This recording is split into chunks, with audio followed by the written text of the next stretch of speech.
I just, after a whole bunch of things that one person in particular wrote to me over the last couple of days, I was like, I just got to go here. So I'm going to go there. My next little talk that I'm going to be doing, and I even made a little bit of a PowerPoint presentation so that you wouldn't have to just look at my ugly mug the whole time. I now would like to talk about ABA, the good, the bad, and the ugly. This is what I would like to talk about. And I want to, and I'm being a little cutesy here, but I'm dead serious about this because I've sat on the fence for a while and watched as I see the ABA world trying to talk about this, and I see self-advocates talking about this. And this is what I was saying earlier: when you have two friends that you love dearly arguing about something, and you want to, and you're looking at it from someplace in the middle and going, but you're both saying, why don't you realize you're both saying the same thing? So I'm going to foray in right now. And oh, Thomas, it's such a bummer you can't stay, but maybe you can watch it later on. You got cookies with a pretty lady. Well, Thomas, go do that. Do check it out tonight. Nicole, yes, this is an ugly mug. I am one says my family hates me because of autism. They think it's a mental illness and gaslight me and mock me to death and expose me and exploit me. And I am one. I want to welcome you to your new family, your family of choice. You have your biological family, and then you have your family of choice. And you have a community here who loves you exactly the way you are. Okay. Anyway, so let's get back to this. ABA, the good, the bad, and the ugly, because I want to say that surrounding ABA right now, we have a plethora of all three of these: the good, the bad, and the ugly. And I think it's important to address them and to call them out, and let's get it all out in the open, and so that we can all land where we land. I want you to have your opinion where you land, but I want it to be opinion based on facts, not on conjecture, not on hyperbole. Okay? So let's talk openly about all of these things. So first of all, and I think I have control of my own slides. This is so exciting. I want to say I can give you a million definitions of ABA, and some of them are convoluted, but I want to start with the very basic concept that ABA is a teaching technique. Yes, the ABA professional is like, but that doesn't cover it all because ABA is a science-based. Yes. It is based on science, and we're going to talk about what some of the basic tenets are. But you know what? As a parent, that's not unimportant to me. I want it to be based on science. I want to know that you've researched it. I want to know that it works for individuals. But you know what? Can I be honest with all of you? I don't give a flying fig about that if it's not good for my child. You can tell me that something is the most scientifically researched, and that it's effective, but if it makes my child feel bad about himself, then I don't care about it, right? Isn't that the truth? Can we all acknowledge that, yes, science is important and we want to hear the science about it, but what's more important to me is, does it actually help my child? And I want to know that it's effective, but in being effective, does it put my child in danger, or does it make my child feel bad about themselves? Because if it does, I don't want it, right?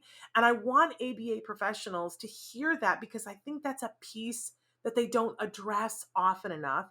And we'll talk about in a second the fact that a lot of people are saying negative things about ABA. A lot of people.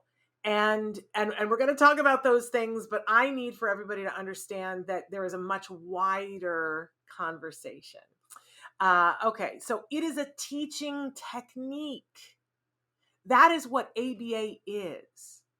It is a teaching technique. And if you are saying I'm anti-ABA, then be careful that you are not saying I am against teaching, right? Because teaching, look, all individuals on this planet have the ability to learn and have the right to learn. We can talk about how you apply the technique. We can talk about how you make people feel when they're doing the technique. We can talk about if what you're teaching is valid. But teaching itself, if we start saying that teaching is bad, then we are in very scary territory, my friends. So baseline here, ABA is a teaching technique. Okay, now moving on here. Let's talk about, and can I also say that ABA is a teaching technique that is not just for autism? ABA has been around longer than ABA. The ABA has been around longer than the term autism has been around, and ABA is used wide variety of scenarios, teaching scenarios. In fact, we all just saw a huge thing that is evidence of ABA, and that was the Olympics. That many people that were competing at the Olympics are coached with the principles of ABA. I know, not something that's widely talked about, and yet I always try to bring it up because it's important. They have coaches that are working with them behaviorally to get the best performance, and they're using the techniques of ABA. So ABA was not invented for autism. It was much later on that it was discovered that, ABA is also effective for autism. And there's been this huge movement because it was shown that it was wildly effective if it was done in the right ways. So let's talk about some basic principles about ABA. If we're saying, okay, it's a teaching technique and that some people don't like it, why would that be? Why wouldn't we like a teaching technique? Well, let's talk about what ABA really is. And these are like the 4 principles. There's many principles, but these are the 4 that I really want us to focus on because it's often this is the area in which people get footutsed about ABA and go, well, I don't like it because. And I'm like, yeah, but that's what you're saying is not ABA. So ABA follows, first of all, the Premack Principle, which the Premack Principle says that if you are rewarded for doing something, then you're more likely to do it in the future. So if I just ask you to walk over and pick up a dish, right, and there's nothing in it for you, there's nothing personal rewarding for you, you might go and do it the first time, but you're less likely to keep going and picking up the dish because there's nothing in it for you. However, Premack Principle says that if I make it worth your while, if I give you some sort of reward for going and picking up the dish, then you're more likely to do it more. So let's go back to the Olympic athletes. If they're going to teach them how to jump further, it means they're more likely to do whatever behaviors it takes to jump further if they get some sort of a reward for it. And every single Olympic coach uses the Premack Principle, right? Notice that I'm going to punish you or shame you or whatever into doing the behavior. I'm giving you something that's meaningful to you for learning the behavior I'm asking you to learn. So this is powerful, powerful stuff. Former school teacher here, if I'm trying to get 7th graders to learn how to write an essay, what 7th grader wants to learn how to write an essay? I got to get in there and I got to make it really exciting for them. I got to give them rewards for getting it. I got to praise them. There are some teachers who go in and throw candy at their students. I hated that because you'd have their attention for 15 minutes, but then you would lose them to the sugar haze, right? Because things have a consequence. But you try to give them a reward. Now, some of the kids, the A for doing the assignment is enough of a reward, but a lot of the kids, it's just not. So, it's absolutely key. Premack Principle says it has to be rewarding to the individual. So you have to look at them as individuals before you can do the Premack Principle. So it's individualized. ABA has to be individualized. Okay, second principle of ABA is that behaviors have a function. So ABA says it's not random, that everything that person is doing, they're doing for a reason. Don't we all want to hear more of that? When we were just talking about the non-functional behaviors, weren't we all like, yes, you're lining the toys up for a reason. It may not be the most functional thing to get your need met, but it has a function. And the principle of ABA says it absolutely has a function. And if we want to teach someone, we need to know what the function of the behavior is that they're doing so we can give them a more effective way of doing it. We don't just rip it out, right? Basic principle of ABA is that generalization is key. So I can't just teach you how to do it here. If I'm going to teach you how to do something, I have to teach you in a way so that later on, when we're done teaching, that you know how to use this in all different kinds of scenarios. That's absolutely key. And one of my favorite principles of ABA is that the student is never wrong. It's never their fault. If I taught the student something and they didn't learn it, it is not the student's fault. I need to change and by the way, it's not my fault either, but I need to change my teaching technique. Basic principle of ABA. Student is never wrong. If learning isn't happening, we change the teaching technique. Now, is there anything that I've said here that makes anybody nervous? Well, Premack Principle should make you a little bit nervous because if it's used incorrectly, it can be a pretty bad thing, right? If you're rewarding someone for doing a behavior that really is not good for them, that would be a pretty bad thing, right? So used incorrectly, that's the one that I would be concerned about. But used correctly, great teaching technique. And we all use it all the time because it's really, really effective. So these are the basic principles of ABA. Now, let's take a second here and talk about ABA for autism and how that came to be. That many years ago, a group of people, starting with Ivar Lovaas, decided to look at ABA and see if it could be effective at teaching individuals with autism. And after several attempts, they found that the earlier you start and the more intensively you go, the better the results were. Let me say it again. The earlier you start and the more intensively you go, the better the results were. But they found that it was wildly effective. Wildly effective. And I do want to say that, they learned and what they learned when they came out with the first study in 1987 versus what they know now about how to make ABA effective.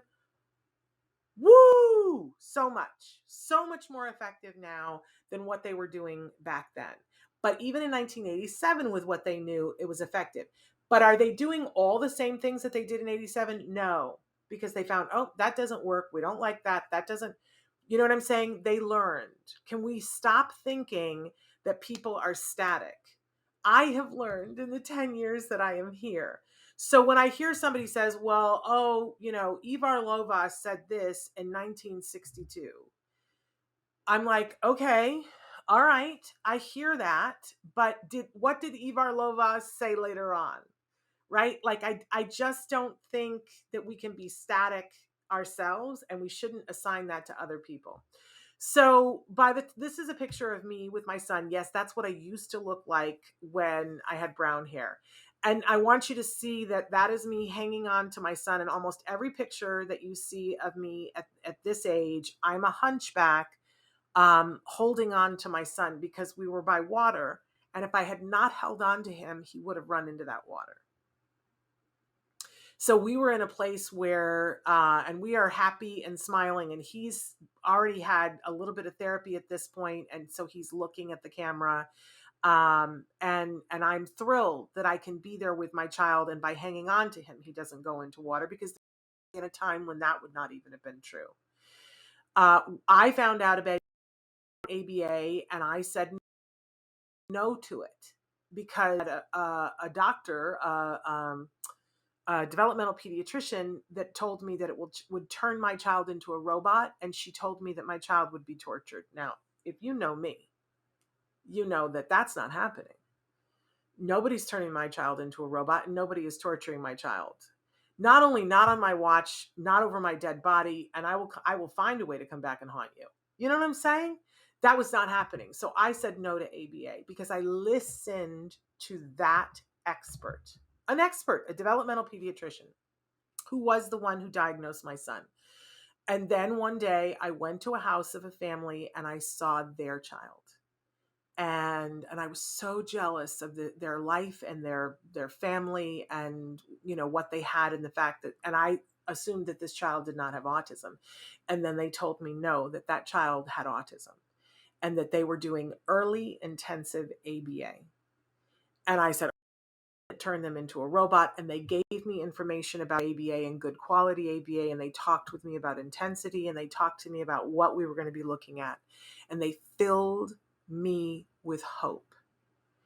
And so that was how we started ABA. And I lucked out because I was with really good ABA, good quality ABA. I lucked out because I knew to ask for intensity. We had to fight for it. We had to fight for it with just all of our might. But we ended up getting intensive, good ABA. And like a lot of people, we found that that was great for us. And the more I learned, the more we were able to do it, not just 40 hours a week, but around the clock. And we learned to recognize good ABA and how to do good ABA ourselves. And it was life changing. And there are many studies, and this is what we followed. We followed the science, but I also followed the other families and what was happening in my living room.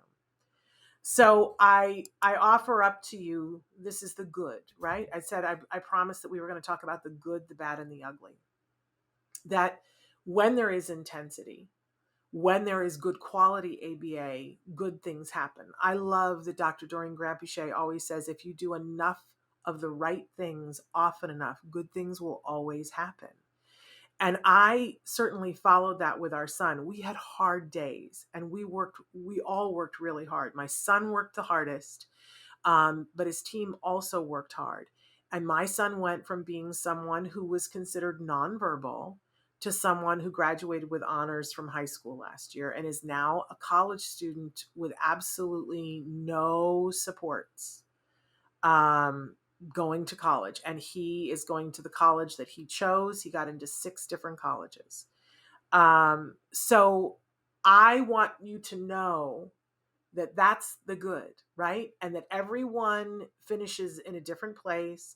But I also want you to know that my son has good self-esteem, that he does not feel like there is anything that is wrong with him. He does not feel like he had to change to be something for somebody else. And I would never have allowed that. I would never have allowed that. So this is the good. And this is the good that can come. And by the way, we have lots of friends that did ABA in different ways or didn't choose to do ABA. I'm not saying that I used to say everybody should give ABA a chance. I'm done saying that because if you really don't want it, then you shouldn't. But I'm anyone can with good ABA, absolutely anyone. You're going to learn at a different rate. You're going to learn different things because we're all individuals. And we already talked about the Premack Principle starts with, you got to look at the person as an individual, right? And everybody learns at a different rate. But everybody that I know that did good quality, intensive ABA had big results. Everybody's results were different. Don't hear me wrong. Everybody's results were different. There were some kiddos that we know that they finished their program years before my son did, that they didn't have to spend as much time, and they're off at college this year too. There are kiddos that we know that got started later and had more to catch up and had to do years beyond. And there are kiddos that we know that didn't get the full 40 hours and that the parents are now like, I just don't feel like we got the result that you did. Well, I hear that. But you also weren't able, and it's no fault of theirs, they weren't able to do the amount said in the beginning, intensity. Do enough good things, often enough, good things happen, right?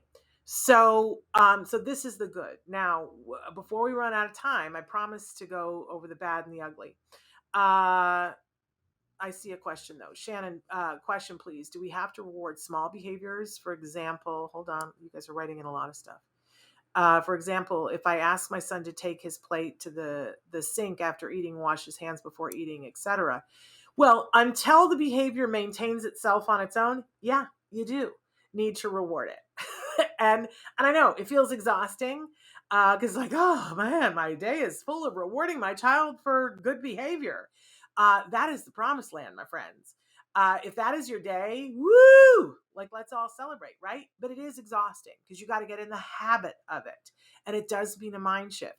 And what we want to do is in the beginning, praise might not do it, but let's pair praise with whatever the reward is. So whatever is meaningful to your child. So if if hugging your child is meaningful, or some kids like to have their hair ruffled or tickled a little bit or squeezed, whatever. So if that's what it takes to get your child to carry their plate to the sink, do it.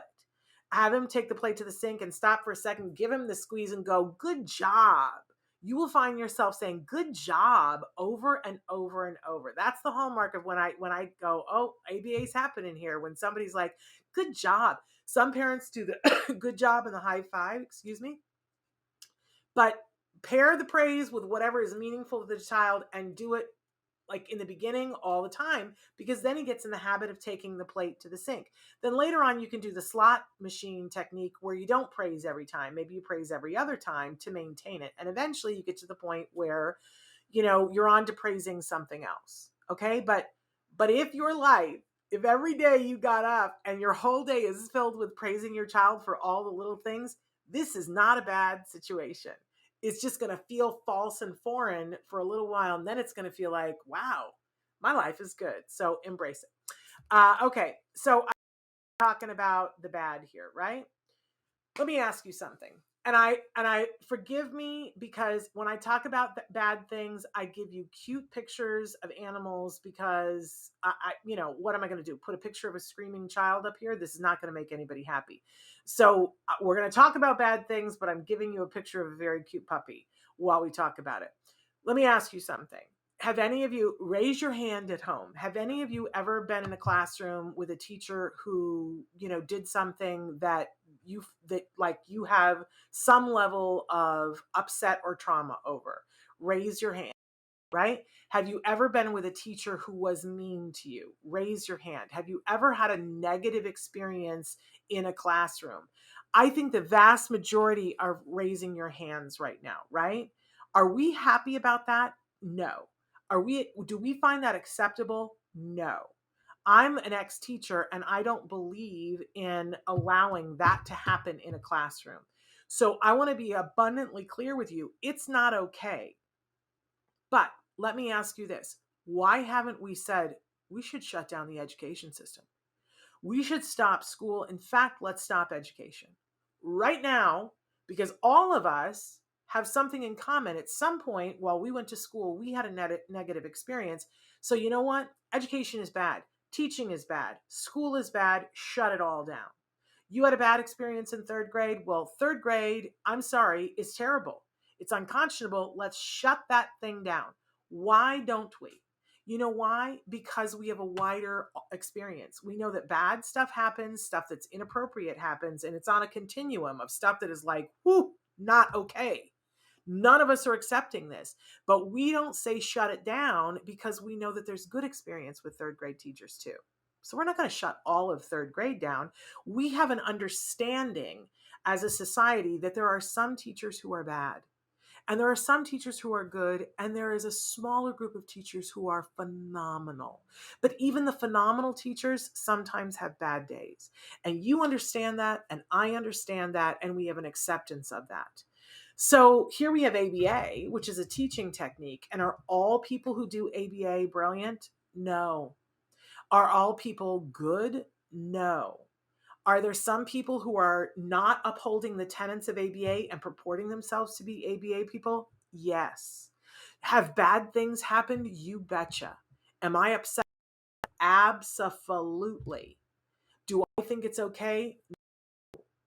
Do I think to be more regulation? Yes. Do I think that parents need to be vigilant and watch what's happening when their kids are getting any kind of education from and that's the soccer coach and the third grade teacher and the teacher's aide and the speech teacher and the ABA professional? You betcha. We need to be vigilant about everyone and look at how they're treating our children and how they're making our children feel about themselves. Everyone. But there are so many self-advocates that are out there that have a story about ABA that's negative. And if you watch this show, that I am never about silencing that. That is their story. They have a right to tell their story. I stand in solidarity with them, that they do not deserve the treatment that they got, that it was not appropriate. Absolutely. This is bad stuff. and they have a right to speak out and they have a right to state their opinion. My problem is that then we somehow migrate over to the ugly that we're going to talk about in a second, where people start to say, well, then all ABA is bad.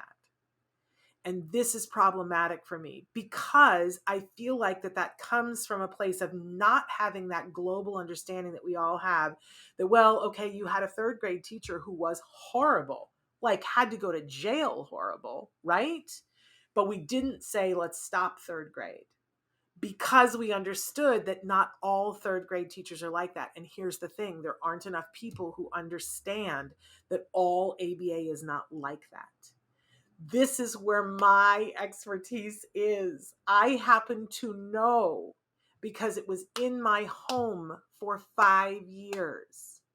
And I saw people who were phenomenal. And I saw people who were good. And I fired a few people who were bad. I'm not disavowing the bad. I'm saying it's there. Just like I'm saying it's there with the third grade teachers. But it's not everyone. And we cannot throw out good teaching because there are some bad people doing it. And we also cannot try to act like the bad isn't there. And we cannot turn away from people who have had a bad experience and tell them you are not entitled to tell your story. We have to allow them to tell their story. We have to. But we must not then paint the entire thing with the same paintbrush, because then we get into the ugly. And we have another cute picture for you. Isn't that koala cute? He's not ugly. But we got to talk about what's really ugly here, because remember I said at the start of the show, who are you listening to? We have some amazing people who, as I said, self-advocates who are telling a story of something that happened to them with ABA, and we cannot turn away, we cannot disavow that. But we have other entities that then take that and amplify that. And they say to parents, oh, well, you need to know, blah, blah, blah, blah. And I want to ask you, here we get into the ugly. What's the motive for that? What is the motive for that? Can I tell you, and this is where it gets really emotional for me, and I'm going to go on a little bit of a rant. When my son started ABA, we didn't have insurance funding for ABA. You had to fight tooth and nail, and you had to live in a state that got it, and even then you had to fight tooth and nail to get ABA. And if you were lucky, there were not shows telling you, oh, you should be doing 40 hours of ABA. Like it was an underground thing that parents were whispering it to each other and going, oh, not many people know. And yet there were more kids who were making more progress back then than there are now. What's wrong with that picture? What happened? I'll tell you what happened. Money got involved. That's what happened. And now insurance companies, it got to the tipping point, you guys, where so many kids made so much progress that insurance could no longer say, we're not paying for ABA. Why? Because before, when there weren't as many kids that they could say, look at how much progress they made with ABA, insurance kept on saying, well, we don't have to fund things that are considered experimental. There's not enough evidence to show that it widespread would do good. So we don't have to do this. But then all of a sudden there was enough evidence, and people started taking insurance companies to court, and they started winning cases for millions of dollars and billions of dollars. And all of a sudden, then insurance companies one by one and states one by one mandated, and now money was involved. And listen, ABA is expensive. I said it has to be done intensively and early to have the best result, and intensively is expensive. And parents couldn't afford it, and even states could not afford it. Insurance companies can afford it, but they don't want to. If you don't think it cuts into their profit margin, think again. And so insurance companies started ABA, but they did not make it easy. And they also started a little campaign on the side where suddenly, people who were on the spectrum who had these negative stories about ABA suddenly had forums in which to talk more freely about it and post more freely that, other people had created. So I ask you, who are you listening to? And why are they sending you the messages that they're sending you? When I hear somebody says, I have a child who's 3 years old and was diagnosed with autism, and my insurance company gave me 40 hours, but we ended up doing 20.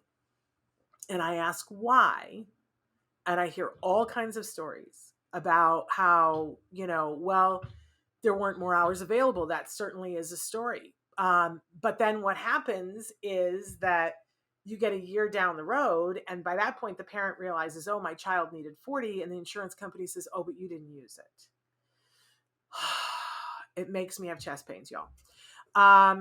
This is a conversation that, we can have in depth, but I am saying to all of you that even at this point, a lot of ABA providers have, I'm going to say this and people are going to lose their minds. I feel like they've given up on the notion of following the actual science, because the actual science said intensive and early is what works.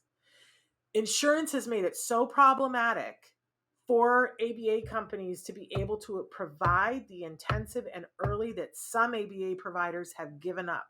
They're not even going to tell you about 40 hours because they don't believe that they can provide it for you, and they don't believe that you're going to be willing to do it. And no one is out there screaming loudly and saying to parents, here's what you're giving up when you give this up. It makes me so mad that I'm having blood pressure problems because this is the ugly. This is the ugly that people are taking advantage of self-advocates and their stories, and they are taking advantage of parents, and our children are being denied what rightfully they should be getting. That is the ugly. And I hope that as you move into the world and talk about ABA, that there are some things that you will consider. I know I'm almost out of time. We're going to go a little bit late, Draven. I want you to be mindful that there is good ABA and there is bad ABA.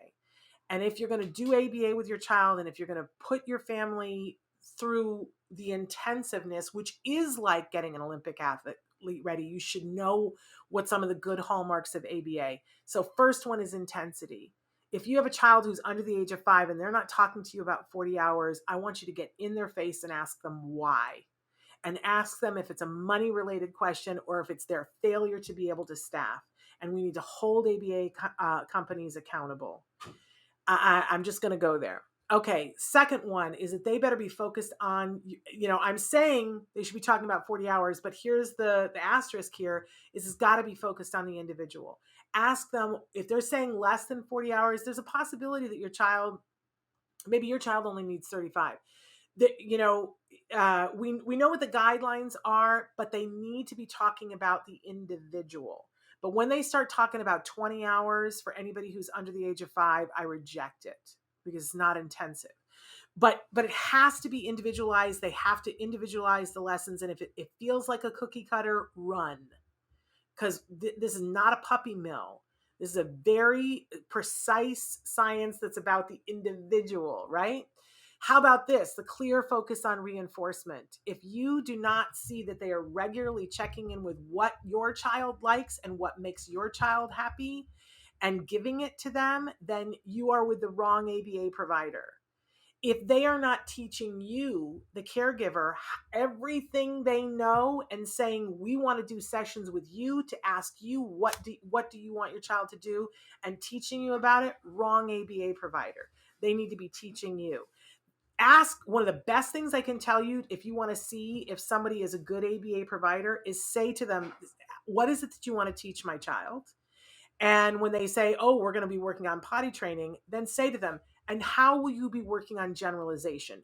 Just say that and watch their reaction. If they don't immediately come back with an answer of how they're going to plan for your child to be potty trained in every single toilet in the world, wrong ABA provider. Wrong ABA provider, because too often we see ABA providers who teach the child how to do something at the center or home, and they can't do it at school, or they can do it at school and they can't do it someplace else.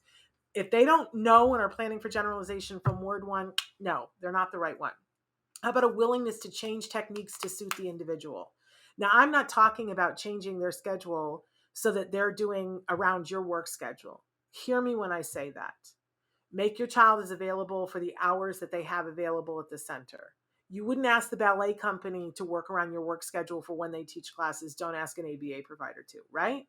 But if they're teaching your child how to do something and your child, and they, you've been trying it a certain way and your child isn't learning, they have to be willing to change how they teach. This is what we said at the beginning, basic principle of ABA. The child is never wrong. The adult is never wrong. The student is never wrong.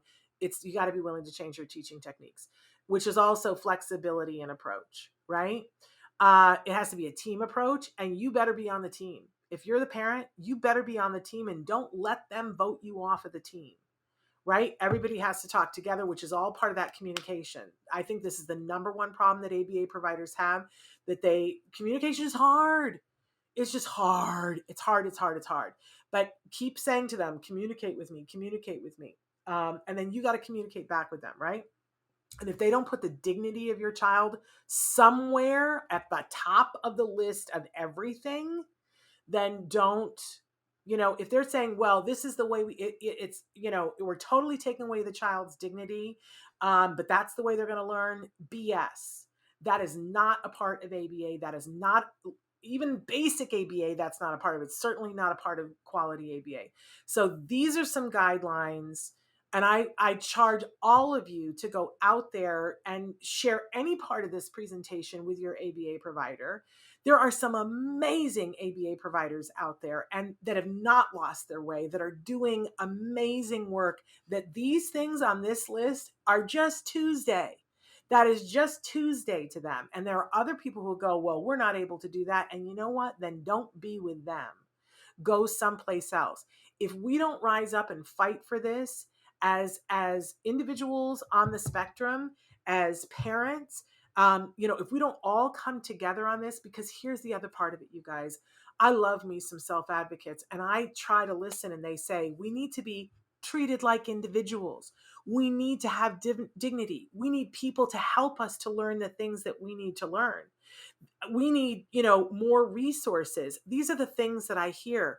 And I have my ABA friends over here who are like, we're treating people like individuals. We want to help teach them and give them resources. We want to make sure that they have dignity and the ability to say no. They're all saying the same thing. My friends, we need to come together on this. And in the middle are the parents. And if we don't start telling other parents, do this, and hold ABA providers accountable, and hold that insurance company accountable, and hold our politicians accountable, then we're going to lose everything. The next generation of kids, they're already saying, oh, ABA isn't effective. We don't have the number of kids doing as well anymore. I wonder why. Because none of the kids are getting that intensity and this list right here. Of course, we're not seeing the same results. They're slowly working themselves into saying not every child should get ABA. And then where are we going to be? Because somebody's going to be there saying, I would like ABA for my child. And they're going to be told, no, not on our watch. Jewel, yes, we are all finding our way through this very difficult journey. Okay, I see that there are a lot of comments, and I'm going to take a second to go through them, but we're out of time and we went way over. I adore you all. Thank you for being here. Please, if there's something that rang true for you in this, please share it. Share it with your ABA provider. Share it with a family that you know. Share it with somebody who needs to hear this because they're not understanding how they're being manipulated negatively to cheat themselves or their child out of good quality ABA. Let's spread the word, all right?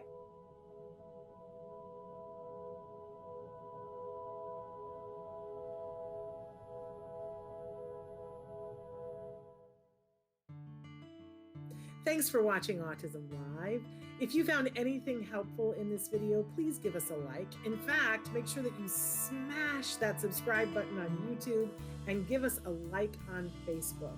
You can also follow us on Twitter and Instagram for important updates. And please download our free podcast wherever you get your podcasts. See you next time. Until then, give your kiddos a hug from me and one for you too. Bye-bye for now. To subscribe, click here. And if you'd like to check out some more of our videos, click here.